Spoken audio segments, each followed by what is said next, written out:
Hello class, once again it's me, your instructor, for another video recording.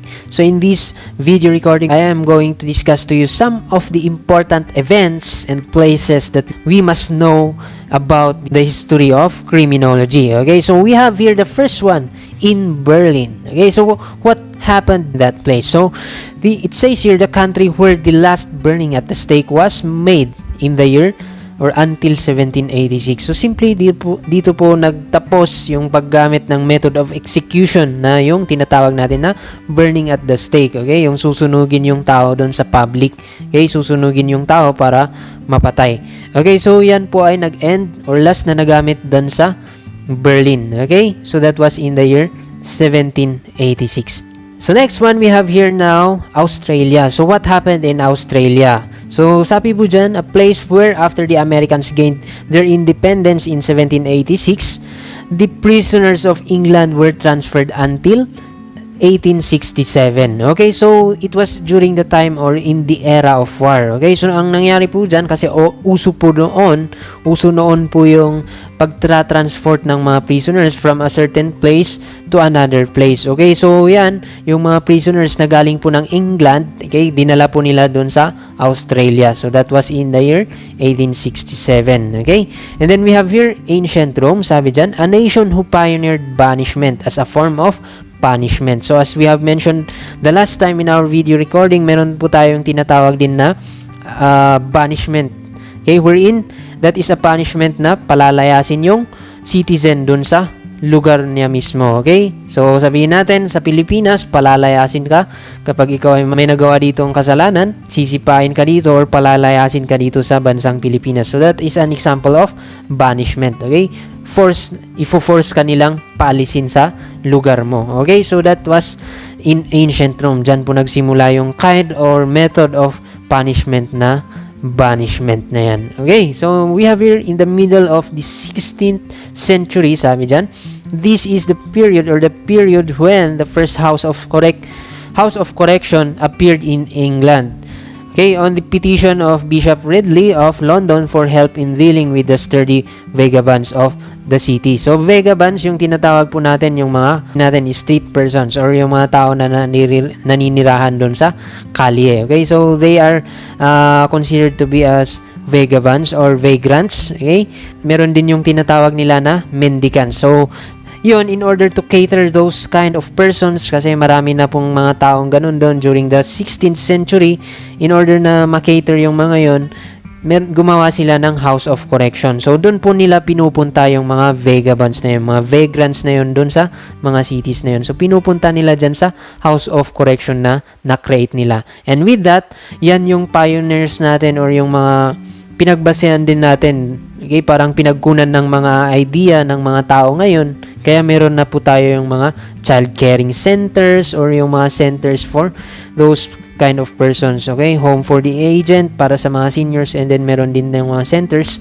na nagki-cater doon sa mga batang kalye. Okay, so that is that was in 16th century. Diyan po nagsimula yung House of Correction na yon. Okay, and then we have here the Hammurabi Code, okay, or the Hammurabi's Code. So yan po yung code na yan, isa po yan sa pinaka-popular na in the history of lawmaking. Okay, so nandyan po, it was mentioned a code after a name of a person who is firstly adopted the principle of an eye for an eye, a tooth for a tooth. Okay, so yan mababasa nyo din dyan yung ganyan na principle dun sa Biblia. Okay, but there napakaraming interpretations po niyan, but for us we have it. Okay, we try to define it in terms of punishment. Okay, so sabi po dyan, an eye for an eye, a tooth for a tooth. So parang kung buhay yung kinuha mo, buhay din yung kukunin sa'yo. So parang ganun po yung sinasabi dyan. So yun, it was named after King Hammurabi. Okay, so itong Hammurabi's Code na ito it is composed of 282 rules actually. So meron po tayong nakuha dyan na 6 po na ito. Okay, we have here the 6. Let's try, hindi po natin i-discuss isa-isa. So sabi dyan sa Article 195 of the Hammurabi Code, if a son strike his father, his son shall be hewn off. Okay, so next we have here Article 197. Sabi po dyan, if he break another man's bone, his bone shall be broken. So sabi nga natin kanina, an eye for an eye, a tooth for a tooth. So yun, we have here the next one, Article 202. Sabi dyan, if anyone strike the body of a man higher in rank than he, then he shall receive 60 blows with an ox whip in public. So yun, it is somewhat related dun sa superiority. Okay, so ini-emphasize kasi dyan yung respeto dun sa superior mo. Okay, so yun, kapag violate mo, ganyan yung punishment under the Hammurabi Code. Okay, so we have here the next one, Article 218.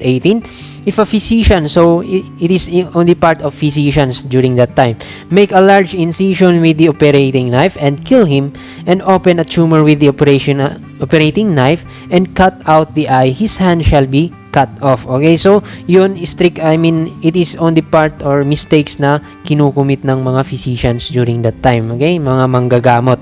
So yun, kapag nagkamali siya with that kind of violation, or that is considered as violation during that time, and then the punishment that will be given to him, his hand shall be cut off. So same as with Article 219. Sabi dyan, if physician make a large incision in the slave of a freedman and kill him, he shall replace the slave with another man. Okay, so papalitan niya, bibigyan niya ulit ng bagong slave or ibibigay dun sa master ng slave na napatay niya. Okay, so we have here the next one, or the last article.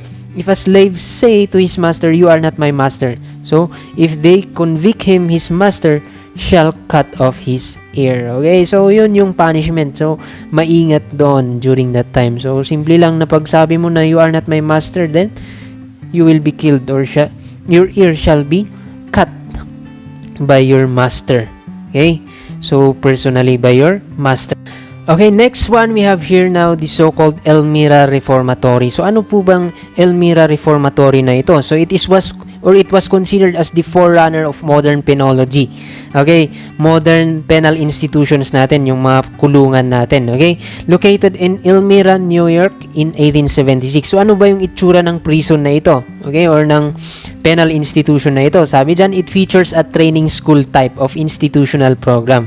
Kaya yun, sa ngayong panahon natin, meron tayo yung mga different programs na in-implement ng ating penal institutions, yung mga kulungan natin. So actually, hindi po kinukulong ang mga tao dyan para pahirapan or para ikulong lang dyan na walang gagawin. So yun, meron pong different activities na ginagawa ang ating mga preso, penal institution sa ngayon para matulungan yung mga taong nandun. Okay? So actually, ang purpose po natin ay to reform din, not actually to punish them. So yun, ginagawa doon. Meron yung tinatawag natin livelihood program na parang dyan sa Elmira Reformatory. Okay? Or educational program din. Meron din dyan yung mga tuturuan sila kung paano yung mga tuturuan sila sa yung mga hindi nakapag-aral. Okay? Meron binibigyan ng chance para makapag-aral doon sa loob mismo ng kulungan. Okay? Meron silang mga program na ganon. Kaya sometimes meron yung mga preso na gumagraduate doon. Okay? And then meron din tayo yung mga ginagawa nila religious worship programs. Okay? Doon sa loob mismo ng kulungan para sa kanilang spiritual aspect or spiritual development. Okay? So, with that, yun pong mga idea na yun ay nakuha natin dyan sa Elmira Reformatory. So, yun features a training school type of institutional program, social casework, and extensive use of parole. So, na-emphasize din po dito yung use of parole. So, yung parole, meron po tayo ngayon yan sa mga penal institutions natin. Wherein, kapag pinapakita mo or within the years na nakakulong ka dyan, pinakita mo yung good manners. Okay, sabihin natin, maganda naman yung pinapakita mo. Ikaw ay nagbago. Okay? Hindi natin masasabi na ikaw na ay law violator kasi sinusunod mo kung ano yung dapat pinapatupad doon sa loob. Okay? Parang law-abiding citizen ka na. Okay? Nagbago ka na as in. So, yun, magiging basihan nila sa'yo para magiging basihan nila yan para ikaw ay bigyan nung tinatawag natin na or maka-avail nung tinatawag natin na parole. Okay? So, yun, yan ay hahayaan ka or palalabasin ka or palalayain ka. Yun nga lang, bibigyan ka lang conditions. Okay? So yun, bibigyan ka ng conditions na dapat kapag ikaw ay nakalaya, okay, or kapag isi-serve mo yung sentence mo outside, dapat i-follow mo yung mga conditions na ibibigay namin.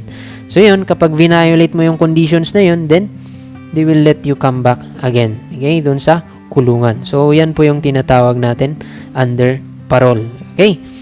So next one, we have here the so-called Auburn prison system. So ano man naman itong Auburn prison system na to?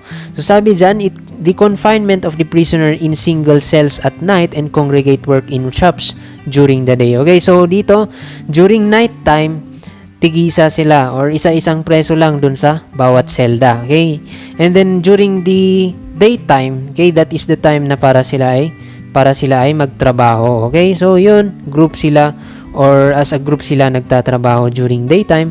However, during nighttime, separate sila. Okay? So, isa-isa lang sila. So, unlike dun sa mga ibang prison, di ba, meron yung mga naka-assign dun sa isang selda, napakarami. Okay? So, pero dun sa Auburn prison system, yan po, single cells at night. Okay? And congregate workshops during the day.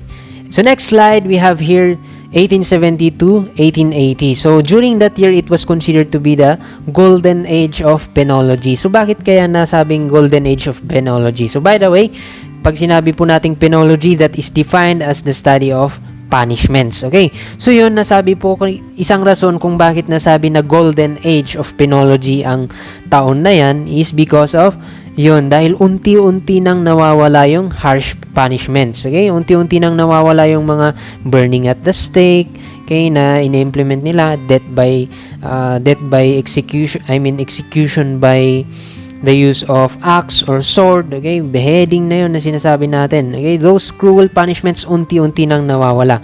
Okay, so with that, meron na unti-unti nang nakakreate ang mga penal institutions na masabihin natin humanitarian yung pagtrato na nila dun sa mga taong violators na yun. Okay? So, instead of papatayin through the use of those harsh punishments, palu-paluin dyan ng kung ano-ano hanggang sa mamatay, ayun, meron na yung mga, an example of that is the Elmira Reformatory. So, during that year, na-create na yung mga different institutions na yan na humanitarian yung pagtrato dun sa mga law violators or yung mga tao na nagkamali or taong nakakommit ng crime. Okay? So, yan po yung isang dahilan kung bakit masasabi natin na it was the golden age of penology. Okay? So, dyan na po unti-unting nawawala yung mga harsh punishments na ini-employ during the ancient times. Okay? Na kuha nila during the ancient times. Okay? So, that was in the year 1870 and then 1880. So, next one we have here, in our next slide, we have here during the year 1934 naman. Okay, in the year 1934, nandyan po yung the League of Nations adopted the standard minimum rules for the treatment of prisoners. Okay, so yung League of Nations po na yan, parang yan po yung pioneer ng United Nations na tinatawag natin ngayon. Okay, so wala na po yung League of Nations. Ang meron na po tayo ngayon yung tinatawag natin na United Nations. So, yan, ang Pilipinas po, membro ng United Nations. Okay? So, with that, na-mention dyan standard or set minimum standards to or rules for the treatment of prisoners. So, lumabas na po dyan yung human rights. Okay? So, sa United Nations, meron sila yung Charter for Human Rights. So, yan, yung mga batas natin na ginagawa dito sa Pilipinas or yung mga punishments na ina-implement natin dito sa Pilipinas, we are also relating it to the laws or the standards that was sent by the United Nations. Kasi sabi nga natin, we are a member of the United Nations. So, we should also participate or go along with the standards that are being given by the United Nations. Okay? So, yun, lumabas na po yung mga human rights natin. Okay? In order to maintain or to make sure na hindi naaabuso yung mga tao or hindi na ibabalik or hindi natin gagawin sila sa kanila yung mga cruel punishments na nangyayari noong ancient times. Okay? So, that is only one reason. Next, we have here during the in the year 1839. So, in the year 1839, sabi dyan, the Mets of France, a famous personality in France. Okay, so the Mets of France established an agricultural colony for delinquent boys. Okay, so yun, Diyan naman kung doon sa Elmira Reformatory, meron yung educational or training type school. Dito naman sa France, meron si Demetz, meron yung in-establish na penal institution. Yan, and then sinabi niya agricultural colony. So diyan, instead na training school type, kinikater nila ng mga law violators or delinquent boys, yun, pinupunta na lang dun sa farm, tinuturuan nilang mag-farming, okay, pinapagtrabaho dun sa farm, okay.